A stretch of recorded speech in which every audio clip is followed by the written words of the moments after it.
Jemi rikthyer bashkë këtë dashur shikues dhe tani mësi që paralajmërova flasim për helmimet ushqimore të cilat janë rikthyer në qendër të vëmendjes, e sidomos pas rasteve të fundit këtu në Kosovë, ku 10 persona kanë kërkuar dhe ndihmë mjekësore pasi dyshohet se janë helmuar nga ushqimi. Temperaturat e larta e dim që krijojnë edhe kushte që bakteriet të shumohen dhe po ashtu duhet të kemi edhe kujdes me ushqimin, i cili është edhe më i rëndësishëm gjatë verës, por tani më se si t'i dallojmë, çfarë duhet të bëjmë në rast helmimi dhe si mund t'i parashikojmë mbase edhe këto raste apo t'i parandalojmë, flasim me specialistin e mjekësisë familjare, Rushit Ismailit, të cilin tashmë e kam këtu në studio. Dr. Rushit, mirëmëngjesi, faleminderit shumë, është kënaqësi që të kemi. Mirëmëngjes, faleminderit për ftesën. Faleminderit juve që keni gjetë kohë, po nisim fillimisht bisedën, po orientojmë nga rastet e fundit ku 10 persona dyshohet se u helmuan nga ushqimet, edhe faktikisht e ka shqetësuar edhe opinionin. Më na tregu pak më shumë se sa të shpeshta janë rastet e tilla gjatë verës.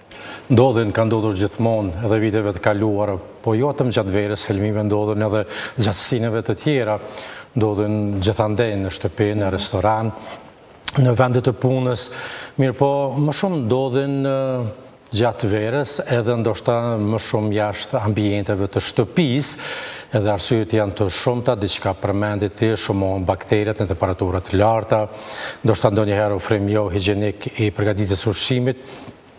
Edhe gjitha këto bëjnë që pastaj njerëzit të helmohen, edhe disa alarmohen, disa janë raste më të lehta, disa janë më të rënda. Mirë po, kohëve të fundit kjo e ka shqetësuar opinionin, ka shqetësuar dhe profesionistët shëndetësorë. Ka pasur kështu raste të themi që kanë ardhur dhe janë paraqitur në qendrën e mjekësisë familjare? Gjithmonë kontakti i parë është me mjekun familjar, kështu që njerëzit që psojnë çfarëdo problemi vinë tek ne dhe kërkojnë ndihmë nga profesionistët shëndetësorë që punojnë aty. Ne ju ofrojmë ndihmën tonë profesionale edhe në shumicën e rasteve nuk janë dramatike, në shumicën e rasteve janë të vetkalueshme, mirë po ka raste kur janë shumë të rënda dhe ne përveç që ofrojmë ndihmën mund edhe të referojmë në spital. Po cilat janë këto raste? Cilat janë disa prej rasteve qysh mundemi me bë dallimin që kur kemi nevojë, domethënë të shkojmë më një herë te mjeku, e kur kemi nevojë që mbase të trajtojmë kështu në shtëpi, cilat janë këto simptomat që mundemi me i dallu?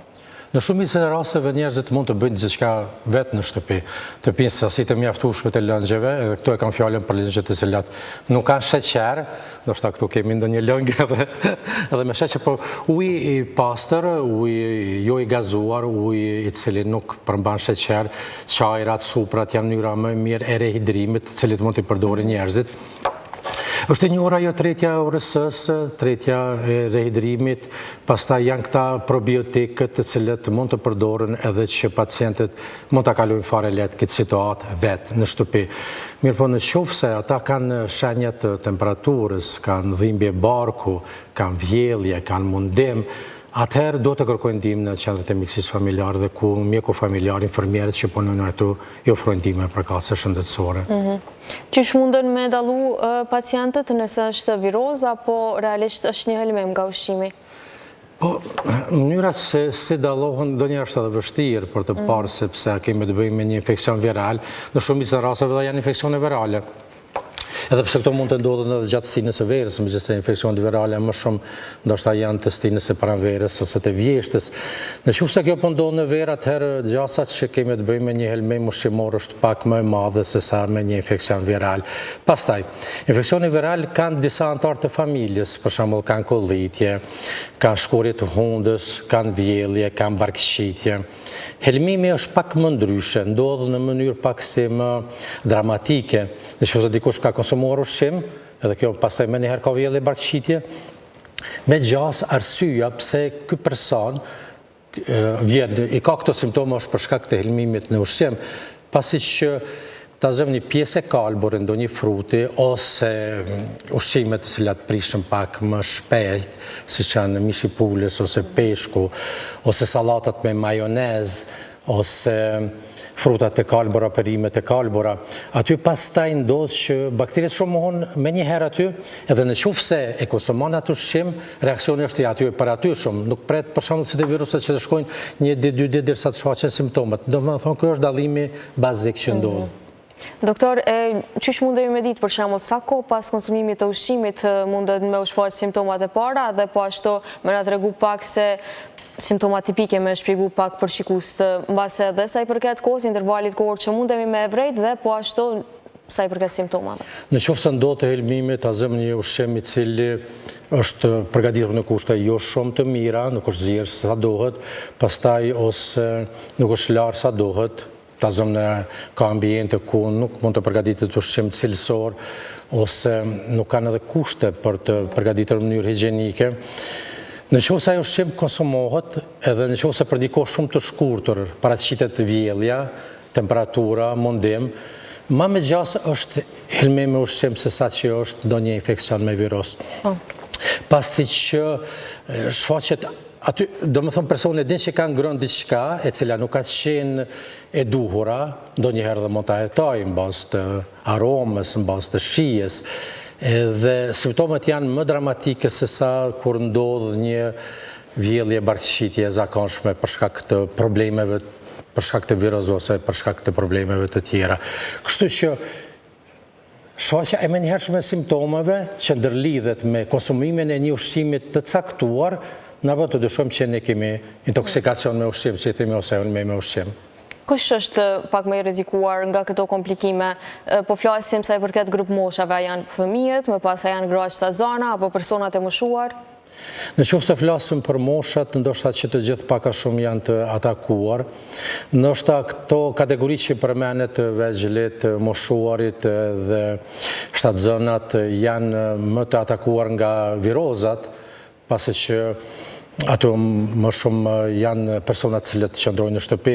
Se përket helmimit me ushqim, ndoshta më të atakuar janë punëtorët, ta them ata që punojnë në ndërtim, pasi që në qoftë se flasim për të tjerët të cilët punojnë në ambientet zyrave, edhe tash pak a shumë është krijuar edhe mënyra e të ushqyrit edhe në ambientet të punës, njerëzit edhe për marrin ushqimin, dhe këtë është që do ta rekomandoja, që në qoftë se të keni një qoshe ku mund të përgatitesh pak ushqim, edhe sidomos kur kemi të bëjmë me fruta dhe me perime të cilët mund t'i lash, edhe ti konsumosh në mënyrë higjienike, atë pse duhet të shkosh të ushqesh në qytet.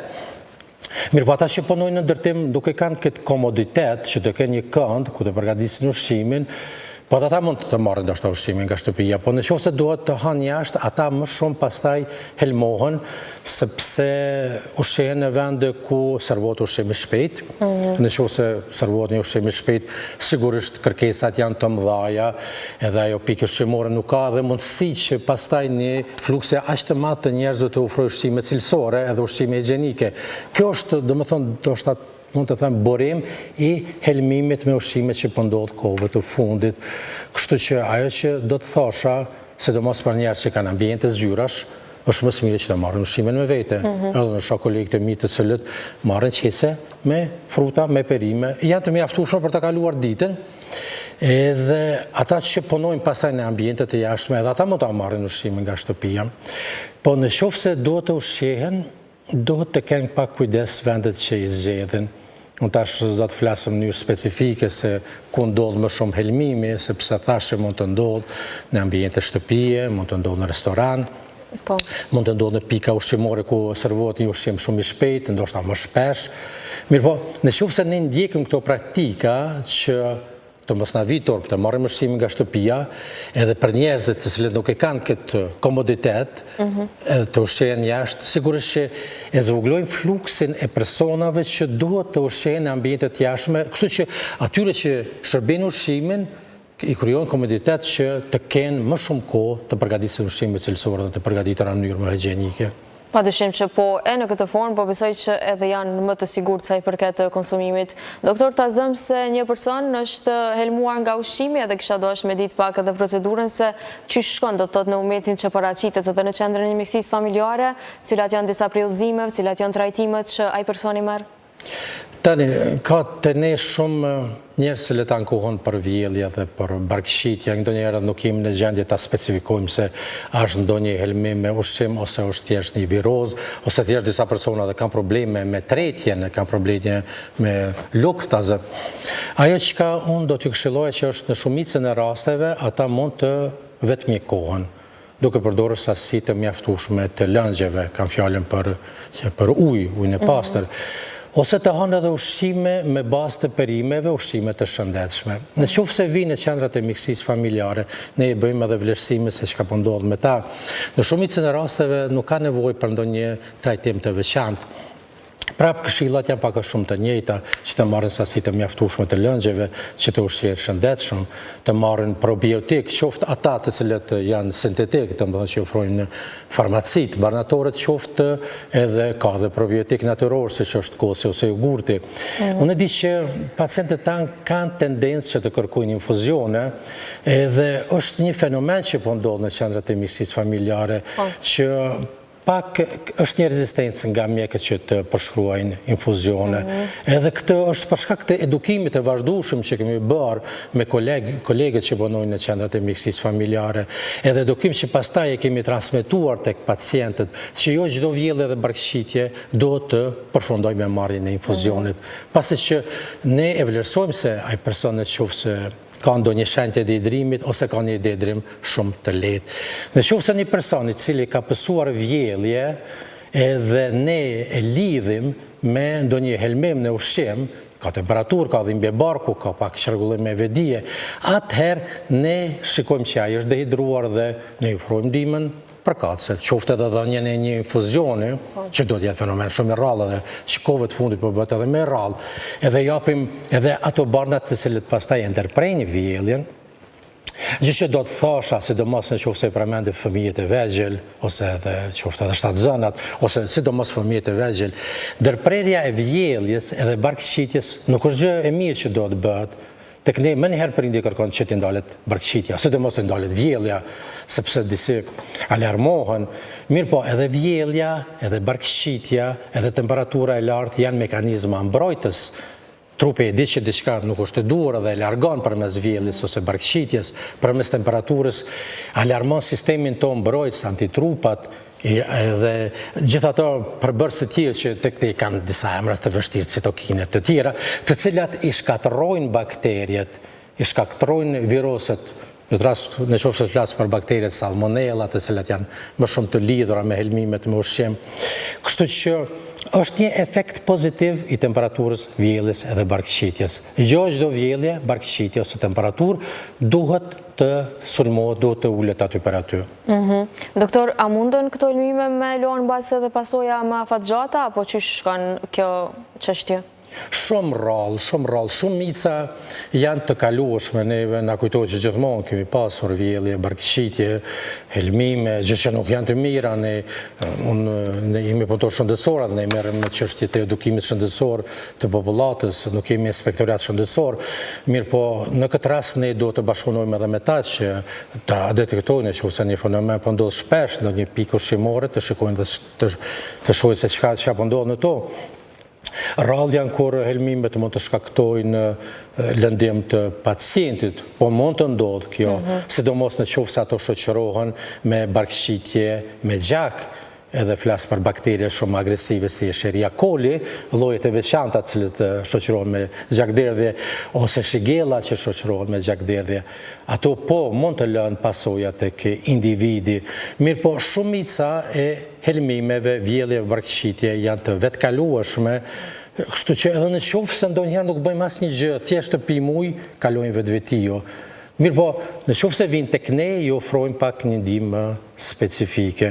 Kështu që, kur them për helmimet, unë nuk dua që ta minimizoj çështjen e tyre edhe do që inspektoratet e marrë masa, sidomos në vendet ku ndodh, po nuk do të dramatizohet në atë nivel që nuk do të alarmohen as shumë që të thuhet se çdo helmim, themi çdo vjellje barkëqitje është helmim ose çdo helmim mund të shkaktojë pasoja të rënda shëndetësore.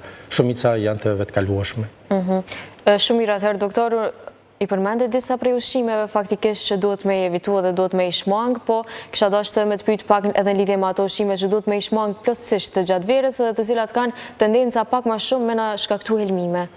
Ne gjithmonë flasim për një dietë shëndetshme e cila është në bazë të perimeve, edhe mesatarisht të frutave. Neve na duhen që të gjitha, na duhen edhe karbohidratet, sheqerna, na duhen yndyrnat, na duhen proteinat. Mirë po, një dietë e shëndetshme është në bazë të proteinë, në bazë të perimeve, e të tjerat në një sasi të moderuar, duke kufizuar në maksimum sasinë e kripes, sasinë e yndyrës edhe sasinë e sheqerit. Në qoftë se flasë për verën, ne duhet që të kemi kujdes për mishin e pulës, për peshkun, për salatat, sidomos në qoftë se qesin kremra, majoneze. Unë nuk po them që ato nuk duhet të konsumohen, po të përgatiten në kushte strikte higjienike edhe të zihen në sasinë e duhur. Në qoftë se janë konsumuar, edhe ne nuk them që duhet ta hedhim ushqimin, mirë po të mbyllën në kuti, kështu hermetike dhe të futën në frigorifer, që të mos konsumohen dhe më vonë. Në qoftë se ne kemi sasi të tepërta të ushqimit edhe të cilën nuk e kemi konsumuar, mund ta përdorim fare mirë për të ushqyer kafshët me to. Në këtë mënyrë dhe bëjmë një gest human edhe e zbusojmë agresivitetin e tyre. Mirë po gjithmonë duhet të kemi kujdes në qoftë se ka ndruar pak shijen edhe aromën, të mos ai konsumojmë atë ushqim. Në qoftë se kemi fruta edhe perime, edhe shohim që ka pjesë të kalbëra, të heqim me kujdes pjesët e kalbëra, të pastrojmë me kujdes. Kështu që vera është një sfidë në vetë sa i përket ushqimeve. Është gjë e bukur, është gjë e bukur që jemi në stinë të verës, edhe që Kosova e ka këtë stinë, sepse ka vende që nuk kanë stinë të verës, kështu që ta shfrytëzojmë maksimalisht që të përfitojmë nga rrezet e diellit, sidomos ato të mëngjesit, sepse bëjnë sintezën e vitaminës D, na japin energji, ndërtojnë kockat edhe ndërtojnë imunitetin ton. Mirë po, kur është puna te ushqimet, duhet një kujdes pak më shtuar se sa gjatë stineve të tjera.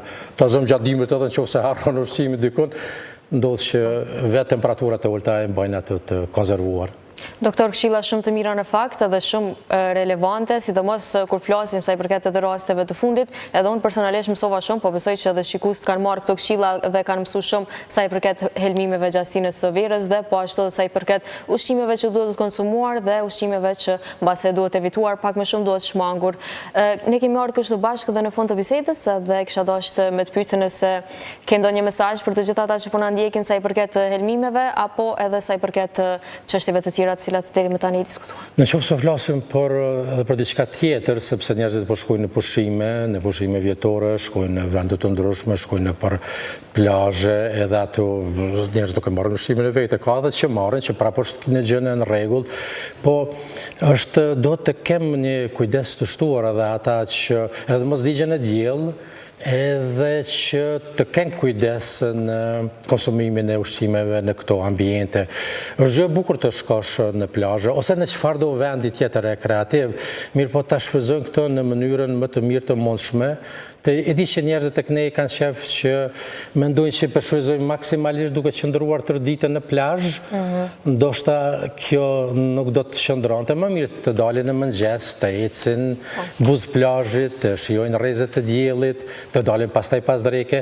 Mirë po pjesën e mesit të ditës të shfrytëzojnë për rekreacione tjera, vizitimin e muzeve ose vendeve atraktive, pastaj të mos dalin direkt në diell të përdorin kremra për mbrojtje nga rrezet e diellit.